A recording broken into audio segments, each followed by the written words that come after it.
반갑습니다. 네, 우리 같이 서로 인사하시죠. 잘 오셨습니다. 네, 한 주간 평안하셨어요? 네. 여러분 지난주에 저희가 서로 사랑하자라는 이제 제목으로 이제 말씀을 함께 나눴었는데요. 여러분 한 주간 동안 어떻게 사랑하셨습니까? 네. 하나님께서 우리를 아낌없이 정말 가장 소중한 것도 아낌없이 그렇게 내어주셨던 그 모습처럼 여러분들도 정말 형제를 위해서 그렇게 아낌없이 가장 소중한 것도 내어줄 만큼 그렇게 사랑하셨나요? 네, 이제 점점 작아지고 대답이 없어지고 하나님께서 우리를 아무 조건도 없이 사랑해 주셨던 것처럼 여러분 한 주간 동안 여러분 주변에 있는 분들을 정말 그렇게 아무 조건 없이 먼저 이렇게 사랑하셨습니까?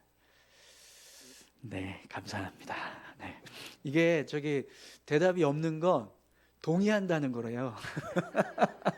네, 그러니까 그렇게 살아 계신 걸로 믿겠습니다. 네, 우리가 이렇게 여러분 실제로요 이런 사랑을 우리 삶 가운데 실천한다면 분명 우리가 어느 곳에 가든지 아마 사람들은 우리가 하나님의 자녀라는 것을 믿게 될 겁니다. 우리가 이런 사랑을 삶 속에서 실천할 수 있다 그러면 누구도 우리를 향해서 예수 믿지 않는다 이렇게 함부로 말하지 못할 겁니다. 근데 여러분 오늘 말씀을 보니까요 우리가 이런 하나님의 사랑을 온전하게 실천할 때 하나님 앞에서도 담대함을 얻을 수 있다 이렇게 말씀하고 있습니다. 17절 말씀을 좀 함께 볼 텐데 우리말 성경으로 된 이제 이 17절 말씀을 한번 같이 봤으면 좋겠습니다. 오늘 이 본문에 나와 있는 개역개정 17절 말씀은 좀 딱 한 번에 이게 무슨 뜻인가 이렇게 좀 명확하게 들어오지 않는데 우리말 성경으로 된 버전을 보면 이 뜻이 좀 분명하게 보입니다. 우리 17절 한번 화면을 한번 보시면서 같이 읽어보겠습니다. 이렇게 하나님의 사랑이 우리 안에서 온전히 완성되면 우리는 심판날에 담대함을 갖게 될 것입니다. 이는 그리스도께서 이 세상에서 사신 것처럼 우리도 이 세상에서 그렇게 행하기 때문입니다. 아멘. 우리가 이 땅에서 삶을 살아갈 때 하나님의 사랑을 완전하게 실천하면 심판날에 담대함을 얻게 될 것이다 이렇게 말씀합니다. 그리고 그리스도께서 이 세상에서 이제 그렇게 사신 것처럼 우리도 실제로 그렇게 주님의 사랑을 실천하면서 살면 그것이 결국에는 우리가 하나님 앞에 서는 순간 하나님 앞에서 담대함을 얻는 모습이 된다라고 말씀하는 거예요. 여러분 우리가 정말 이 세상에서 주님의 사랑을 실천하면서 삶을 살아가면 언젠가 우리가 하나님 앞에 서실 때 두렵지 않게 될 줄 믿습니다. 하나님이 보실 때요 그 정도면 천국에 들어갈 수 있겠다 이렇게 인정해 주실 수 있는 모습이 주님의 사랑을 우리가 실천하는 모습이라는 거예요. 이 땅에서 삶을 살아갈 때 내가 예수님 믿는 자로서 예수님 믿으니까 천국 가면 하나님께서 우리를 천국 백성으로 삼아 주실 거야 이렇게 우리가 생각을 하는데 근데 우리가 삶을 살아가면서 주님의 사랑을 실천하는 그 모습이요 그걸 아주 분명하게 드러내는 어떤 증표가 된다라는 겁니다. 여러분 지금 우리가 이 땅에서 신앙생활 하면서 삶을 살잖아요. 예수 믿으면서. 근데 예수 믿으면서 삶을 살아가는 이유가 무엇입니까? 언젠가 우리가 하나님 앞에 서면 정말 하나님께서 우리를 천국 백성 삼아주시고 하나님 나라에 들어갈 수 있도록 그렇게 우리가 인정받기 위해서 지금 예수 믿고 믿음의 삶을 살아가는 거잖아요. 그래서 지금 열심히 예배도 드리고 또 말씀도 읽고 뭐 기도도 하고 여러 가지 어떤 이제 봉사 뭐 신앙적인 일들을 우리가 하면서 삶을 살아가고 있습니다. 여러분 예수 믿고 우리가 이 땅에서 예배드리고 기도하고 신앙생활 열심히 하는 이유는 언젠가 하나님 나라 들어가기 위해서인 줄 믿습니다. 네. 그걸 위해서 지금 여러분 그렇게 살고 계시는 거죠. 네. 근데 오늘 말씀을 보니까요. 여러분 성경에서는요. 예배를 열심히 드린다고 해서 우리가 마지막 때 심판 때에 담대함을 얻게 될 것이다. 이렇게 말씀하는 건 못 봤어요. 기도를 열심히 한다고 해서 우리가 심판 때에 담대함을 얻게 될 것이다. 이렇게 말씀하는 건 성경에 없어요. 말씀을 우리가 열심히 연구하고 묵상하고 말씀을 읽고 하는 일을 한다고 해서 그것 때문에 우리가 심판날에 담대함을 얻게 될 것이다. 이렇게 말씀하지는 않거든요. 그런데 요한 사도는요. 우리가 주님의 사랑을 실천하면 그건 심판날에 담대함을 얻게 될 것이다. 이렇게 말씀하고 있다라는 겁니다. 예배드리는 것, 말씀 보는 것, 기도하는 것, 봉사하는 것, 많은 신앙적인 어떤 모습들이 있습니다. 그런데 그 중에서 유일하게 주님의 사랑을 실천하는 모습만 우리가 하나님 앞에 섰을 때 마지막 심판날에 담대함을 얻게 하는 모습이 된다. 이렇게 말씀하고 있다는 거예요. 그럼 여러분 우리가 신앙생활 할 때 주님의 사랑을 실천하는 것보다 더 중요한 어떤 신앙의 모습이 있을까요?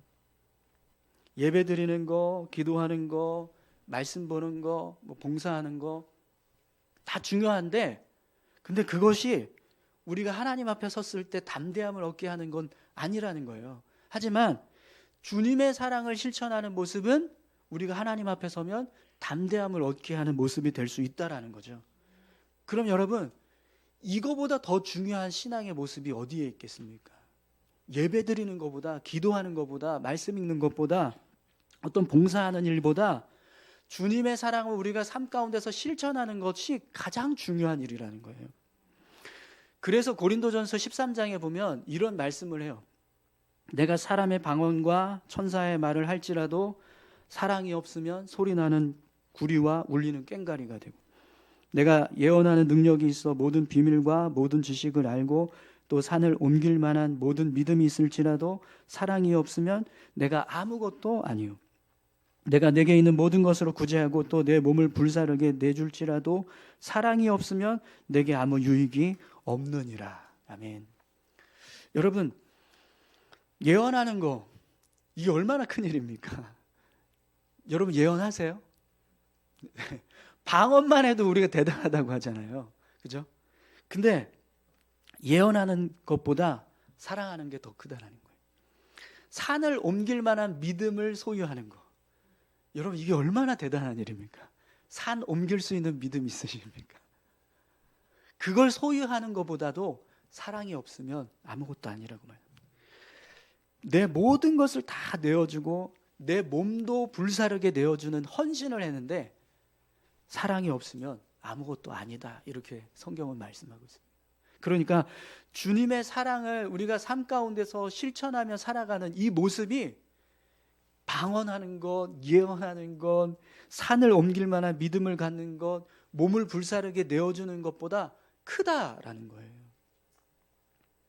여러분 우리가 하나님 앞에 설 때 두려움 없이 서시길 원하시죠? 하나님 앞에 섰는데 막 벌벌 떨면서 서고 싶진 않으시잖아요. 하나님 앞에 서서 어떤 거리낌도 없이 하나님 저 왔어요. 저 천국 백성 삼아 주세요. 이런 모습으로 우리가 설 수 있기를 소망합니다. 근데 여러분 그렇게 서려면 우리가 어떻게 해야 되냐면 예수님의 사랑을 실천해야 한다는 거예요. 주님이 우리에게 베풀어 주신 그 사랑을 우리도 똑같이 실천해야 한다는 거죠. 오늘 본문 18절에 요한 사도가 이런 말씀을 하고 있습니다. 사랑 안에 두려움이 없고 온전한 사랑이 두려움을 내쫓나니 두려움에는 형벌이 있습니다. 두려워하는 자는 사랑 안에서 온전히 이루지 못하였느니라. 아멘. 여러분 이 말씀은요. 우리가 예수님의 사랑을 실천하면 두려움 없이 담대함을 얻게 되지만 우리가 예수님의 사랑을 실천하지 못하면 담대함이 아니라 두려움을 얻게 된다는 겁니다. 주님의 사랑을 온전히 실천하는 그 모습이 우리 안에 있는 두려움을 몰아낸대요. 그래서 우리가 하나님 앞에 서면 담대하게 설 수 있다라는 거죠. 그렇게 예수님의 사랑을 실천하면서 살면. 그런데 요한 사도가 이런 말씀을 합니다. 두려움에는 형벌이 있습니다. 두려워하는 자는 사랑 안에서 온전히 이루지 못하였느니라. 이렇게 말씀하고 있습니다. 두려움에는 형벌이 있다라는 거예요. 두려워하는 자는요, 왜 두려워하냐면 하나님 앞에서 형벌을 받기 때문에. 두려워하는 자는 사랑 안에서 온전히 이루지 못하였다. 이렇게 말씀합니다.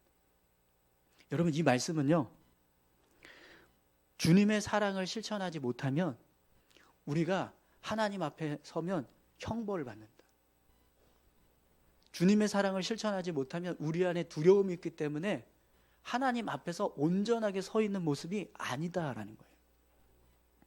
그럼 여러분, 결국 주님의 사랑을 실천하지 못하는 이 모습, 그러니까 주님의 사랑을 실천하는 이 모습, 이게 뭐하고 연결되는 거예요? 우리가 예수님을 믿느냐 믿지 않느냐, 이것과 지금 연결이 되고 있다는 거예요.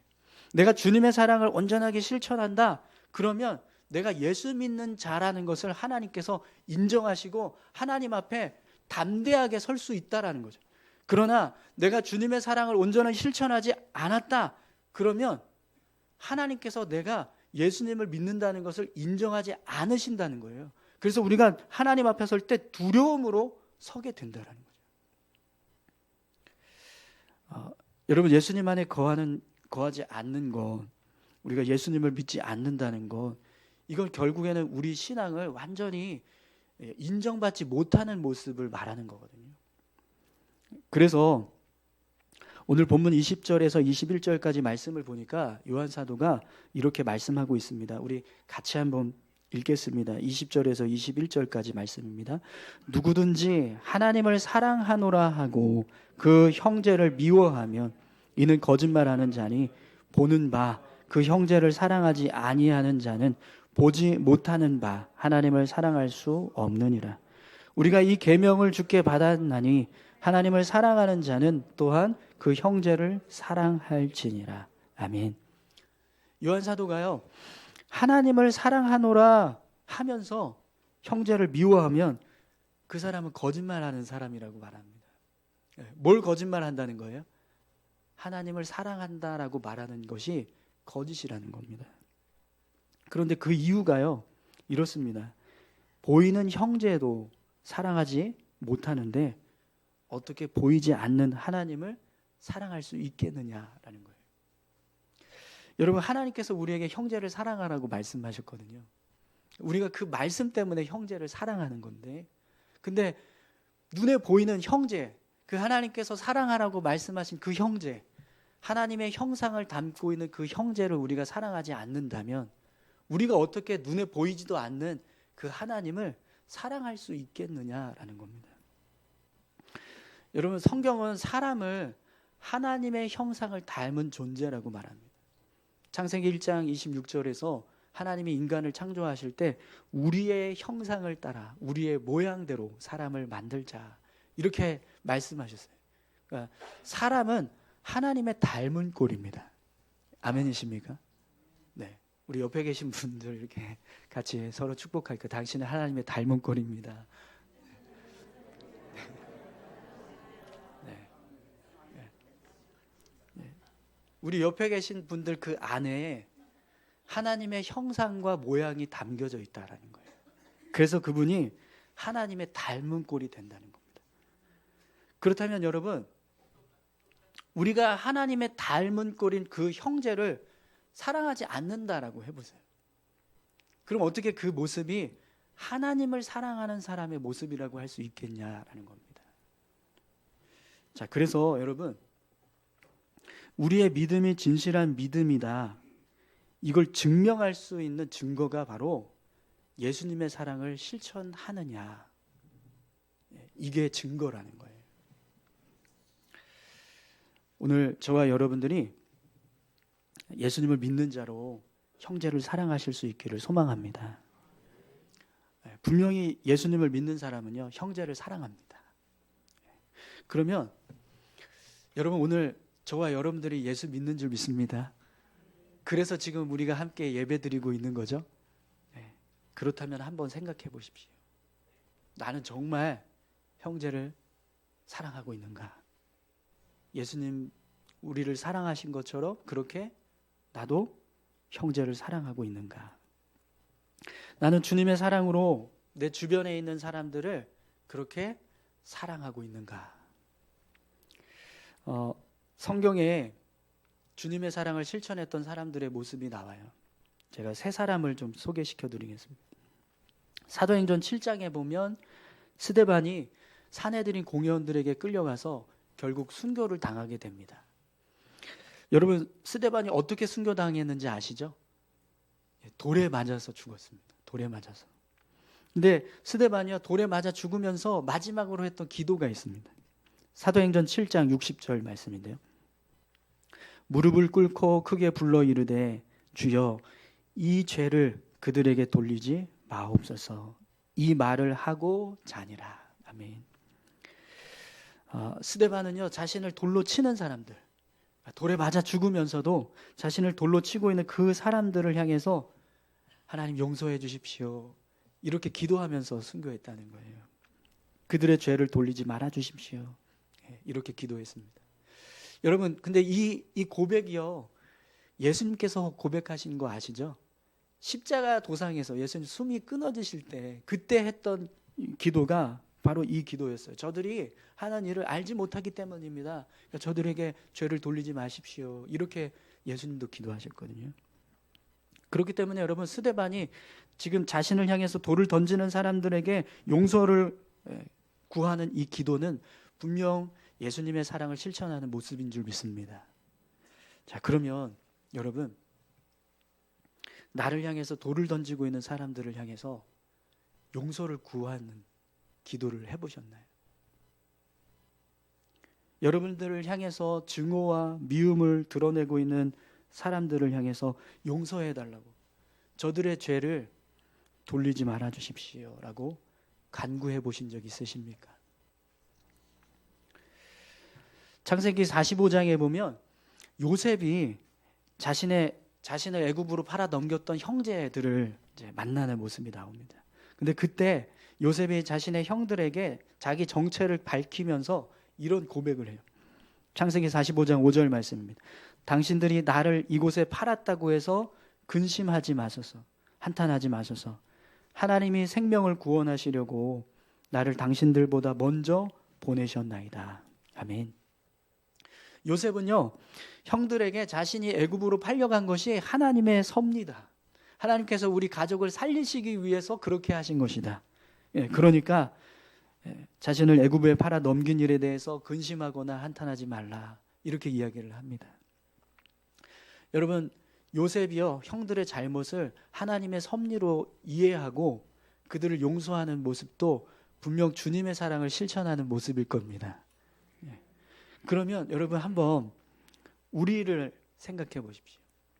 우리를 향해서 어떤 잘못을 하거나 악을 행한 사람들에게 여러분 얼마나 자비를 베풀어 보셨나요? 당신이 행한 일이 하나님께서 나를 더 연단시키기 위한 훈련인 것 같습니다. 이렇게 생각하고, 그러니 한탄하지 마십시오, 근심하지 마십시오라고 여러분 이야기해 보신 적 있으십니까? 어쩌면 여러분, 우리는요, 하나님의 섭리였습니다 이렇게 말하는 게 아니라 눈에는 눈, 이에는 이, 똑같이 나도, 이러면서 그 사람을 향해서 이야기했을지도 모르겠습니다. 사무엘상 24장과 26장에 보면 다윗이 사울왕을 2번 살려주는 모습이 나와요. 한 번은 엔게디 굴에 숨어 있는데 사울왕이 볼일 보겠다고 이 다윗이 숨어 있는 그 굴 속으로 혼자 들어왔습니다. 그래서 다윗이 얼마든지 사울왕을 죽일 수 있었지만 죽이지 않고 옷 자락을 살짝 베었습니다. 또 한 번은 십광야에서 숨어 있는데 사울왕이 이제 다윗을 잡겠다고 군대를 이끌고 와서 진영을 꾸리고 그렇게 이제 쉬고 있는데 하필이면 군영에 있는 모든 사람들이 다 자고 있었어요. 하나님이 하신 일이었습니다. 그래서 다윗이 그 진영으로 들어갑니다. 얼마든지 사울왕을 자는 그 사울왕을 그냥 창으로 찔러서 죽일 수 있었어요. 옆에 있던 부하가 제가 창으로 찔러 죽이겠습니다 했거든요. 근데 그렇게 하지 말라 이렇게 이야기했어요. 그리고 창과 물병만 가지고 나왔습니다. 다윗은요, 사울왕이 그렇게 자기를 죽이려고 하는데도 불구하고 하나님께서 세우신 왕이라고 생각해서 죽이지 않았어요. 그것도 2번이나 연거푸서 그런 일을 했습니다. 근데 여러분, 우리가 주목해야 될 모습이 있는데, 엔게디 굴에서 다윗이 사울왕을 죽이지 않고 옷자락을 베었잖아요. 근데 그것 때문에 다윗이 마음에 찔렸어요. 그래서 이렇게 고백합니다. 사무엘상 24장 5절에서 7절까지 말씀인데요. 그리한 후에 사울의 옷자락 뱀으로 말미암아 다윗의 마음이 찔려 자기 사람들에게 이르되 내가 손을 들어 여호와의 기름 부음을 받은 내 주를 치는 것은 여호와께서 금하시는 것이니 그는 여호와의 기름 부음을 받은 자가 됨이니라 하고 다윗이 이 말로 자기 사람들을 금하여 사울을 해하지 못하게 하니라. 사울이 일어나 굴에서 나가 자기 길을 가니라. 아멘. 다윗은요, 사울왕을 죽일 수 있는 기회가 얼마든지 있었습니다. 그럼에도 불구하고 죽이지 않았어요. 근데 옷자락을 베었어요. 여러분, 옷자락 베는 게 그게 뭐가 큰 일입니까? 때린 것도 아니고 욕을 한 것도 아닙니다. 그냥 옷은 이거 뭐 왜 이렇게 찢어졌지 이러고 말 수 있는 그런 일이잖아요. 그런데 그거 하나 때문에 다윗이 마음에 찔렸다는 거예요. 부끄러웠다는 겁니다. 그래서 하나님 앞에 자신의 모습이 너무나 부끄러워서 하나님께서 기름 부어 세우신 왕을 내가 어찌 함부로 해칠 수 있느냐, 이래서 자기 부하들에게 아무도 손대지 말라 그리고 살려보냈다라는 거예요. 여러분, 분명히 다윗이 사울왕을 살려주었던 이 모습도 하나님께서 우리를 향해서 행하신 사랑의 모습을 실천한 건 줄 믿습니다. 그럼 여러분, 우리의 모습을 한번 생각해 보세요. 우리가 삶을 살아갈 때 여러분, 나를 미워하고 막 나를 증오하고 싫어하는 사람이 있습니다. 여러분, 그런 사람이 있죠? 네, 없으세요? 네, 네, 저만 있었습니다. 그럼 여러분, 나를 그렇게 미워하고 나를 싫어하는, 나를 향해서 끊임없이 분노하는 그 사람을 향해서 내가 똑같이 막 분노하고 미워하고 욕하고 한 건 아니에요. 근데 골방에 들어가서 혼자 마음속으로 미워할 수는 있잖아요. 혼자 들리게는 안 하더라도 그냥 나 혼자 속으로 아이 막 이러면서 아유 막 이러면서 얘기할 수 있잖아요. 여러분, 그런 적 있으시죠? 네, 네. 근데 그때 그렇게 한 것 때문에 마음이 찔려 보신 적 있으세요? 부끄럽다, 하나님 앞에. 내가 왜 그랬을까? 하나님 죄송합니다. 하나님의 형제, 하나님께서 하나님의 형상으로 만든 그 사람을 제가 욕했습니다. 들리지는 않았지만, 제 속으로 했지만, 제 마음으로 했지만, 그럼에도 불구하고 죄송합니다. 이렇게 부끄러워하신 적이 있으십니까? 네. 제가 저희 그 청빙할 때 좀 많이 힘들었잖아요. 네, 저희 큰 딸이 막 스트레스를 많이 받는 거예요. 그 문제 때문에 그런 게 아니라 이제 저 때문에 그런 것 같아요. 이게 성장하면서 애가 이렇게 많이 스트레스를 받더라고요. 그래서 한 번은 제가 그걸 풀어준다고 샌드백을 사줬어요. 너 화나고 그런 열받는 일 있으면 가서 쳐. 아빠 이름 부르면서 치든지 뭐 쳐라. 그러면서 샌드백을 사줬거든요. 근데 제가 그 청빙 때 어느 날 밤에 제가 밖에 나가서 그 샌드백을 치고 있는 거예요. 막 날라차게 하고 막 그 샌드백을 향해서 막 욕하고 막 그러면서. 근데 그렇게 하니까 순간적으로는 마음이 후련해져요. 막 풀어지는 것처럼 보입니다. 근데 다시 자리에 누워서 잠을 자려고 그러는데 잠이 안 와요. 괴로운 거죠. 여러분, 스데반, 요셉, 다윗, 이 세 사람의 공통점이 하나 있습니다. 하나님을 경외하고 하나님을 신뢰하는 사람들이라는 겁니다. 오늘 본문 21절에서 요한 사도가 우리에게 이렇게 말씀합니다. 우리가 이 계명을 주께 받았나니 하나님을 사랑하는 자는 또한 그 형제를 사랑할지니라. 아멘. 하나님을 사랑하는 자는요 형제를 사랑할지니라 라고 말씀합니다. 스데반, 요셉, 다윗 다 하나님을 사랑하는 자였습니다. 그래서 형제를 사랑했습니다. 여러분, 형제를 사랑하는 것은요 계명이라고 말씀합니다. 근데 계명은 해도 되고 하지 않아도 되는 그런 게 아니에요. 계명은 이렇게 했으면 좋겠다라고 권면하는 말이 아닙니다. 계명은요 법입니다. 그래서 우리가 십계명을 우리 그리스도인들의 법이라고 생각하잖아요. 오늘 요한 사도가 주님의 사랑을 실천하는 것이 우리가 천국 가는 일과 연관된다라고 말합니다. 하나님 앞에서 담대함을 얻기를 원하냐? 그러면 주님의 사랑을 실천하라. 이렇게 말씀하고 있어요.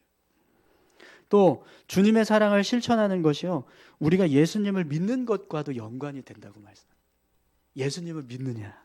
그러면 주님의 사랑을 실천해라. 형제를 사랑하지 않는 사람은 예수 믿는 사람이 아니다. 이렇게 말씀하고 있습니다.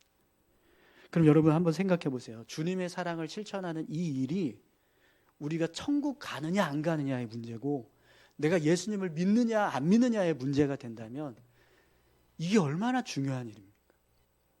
그냥 같이 옆에 계신 분 사랑하겠습니다, 사랑합니다 라고 고백합시다, 이렇게 치부할 수 있는 문제가 아니라는 거예요. 나 천국 갈 수 있느냐 갈 수 없느냐 이걸 결정하는 문제, 내가 예수 믿느냐 믿지 않느냐를 결정하는 문제가 주님의 사랑을 실천하느냐 안 하느냐 거기에 달려있다는 거죠. 사랑하는 성도 여러분, 오늘 저와 여러분들이요 주님의 사랑을 온전히 실천하실 수 있기를 축원합니다. 여러분, 주님의 사랑을 실천하는 일은요 그냥 어떤 특별한 어떤 은사를 받은 사람에게만 주어지는 그런 사명이 아니에요.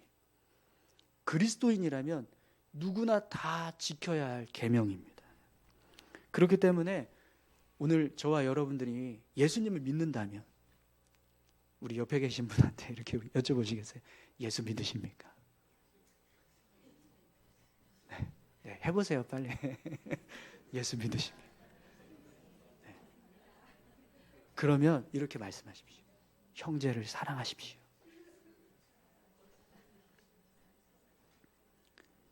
이 일은요 내가 천국 가느냐 못 가느냐가 걸려 있습니다.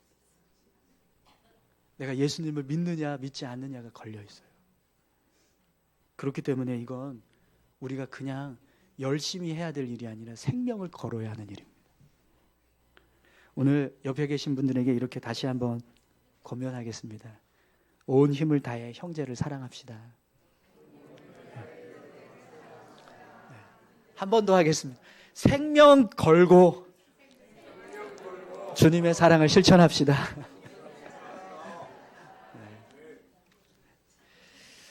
네.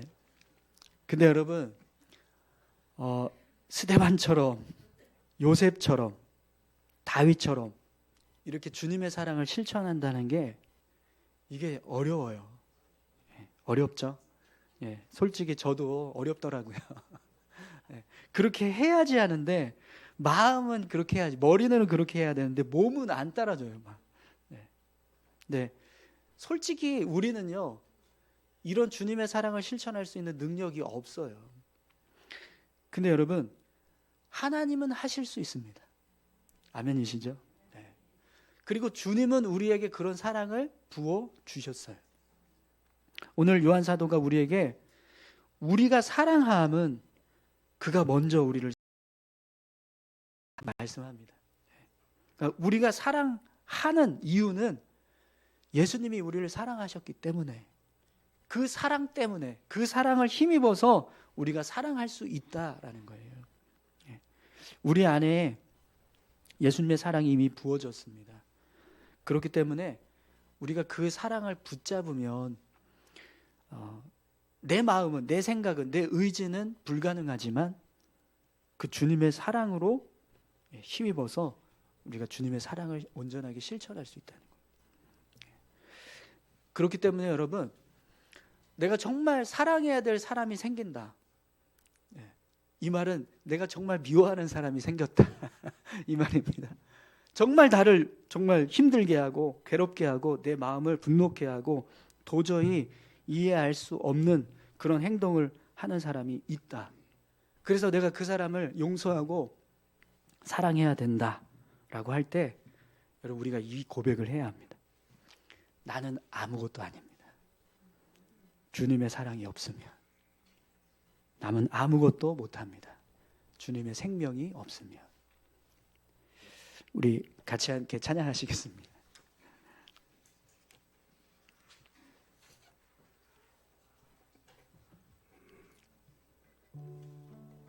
우리 가사를 깊이 묵상하시면서 함께 찬양하셨으면 좋겠습니다.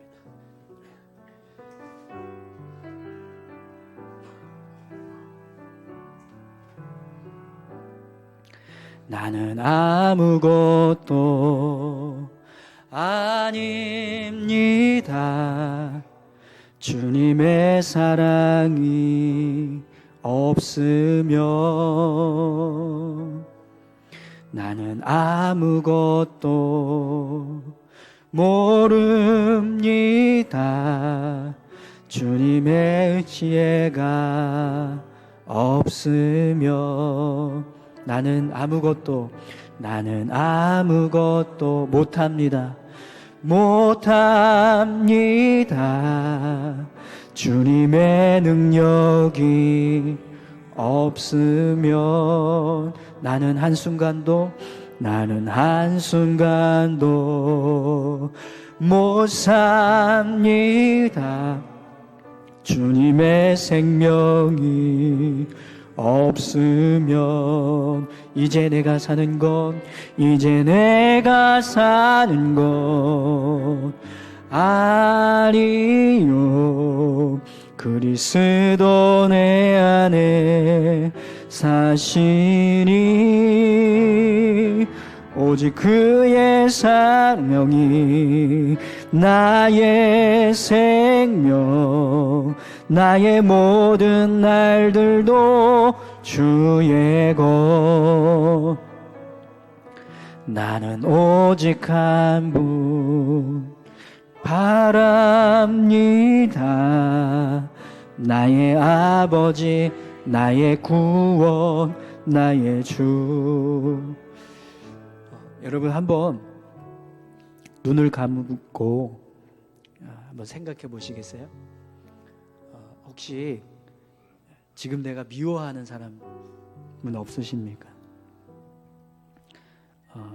지금 내가 정말 도저히 이해할 수 없고 용납할 수 없는 어떤 일은 없으신가요?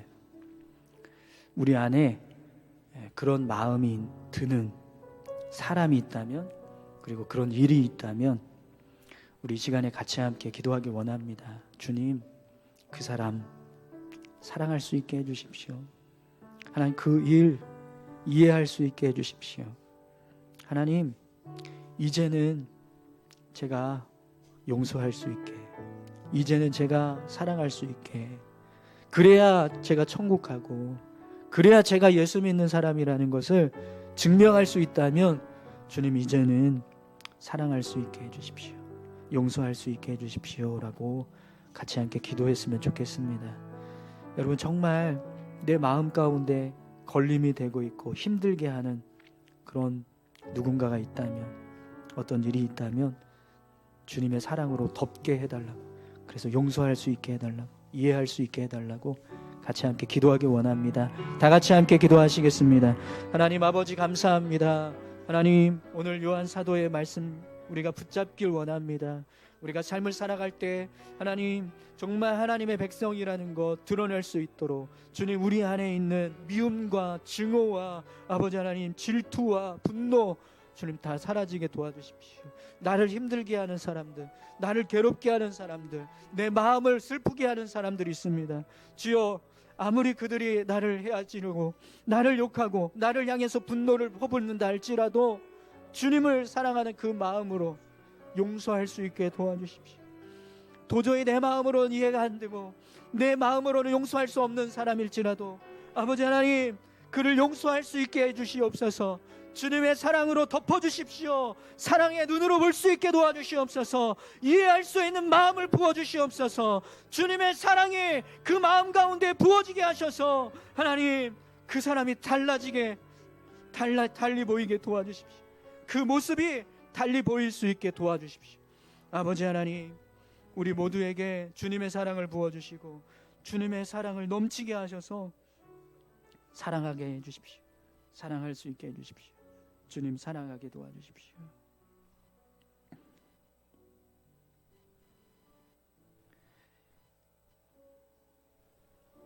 하나님, 죄송합니다. 사랑하라고 말씀하시는데 사랑하지 못했습니다. 이해하고 용서하라고 말씀하셨지만 이해하고 용서하지 못했습니다. 그래서 미워하고, 그래서 싫어하고, 그래서 증오했습니다. 주님 용서해 주십시오. 우리가 하나님의 자녀라고 말하는데, 우리가 하나님의 교회라고 말하면서 매일 삶을 살아갈 때 주님의 사랑을 실천하지 못했습니다. 주님, 다시 한번 우리가 주님의 교회로, 주님의 백성으로 바로 설 수 있기를 소망합니다. 우리 안에 주님의 사랑을 부어주시고 그 사랑을 온전히 실천할 수 있도록 인도해 주시옵소서. 감사드리며 예수님의 이름으로 기도합니다. 아멘.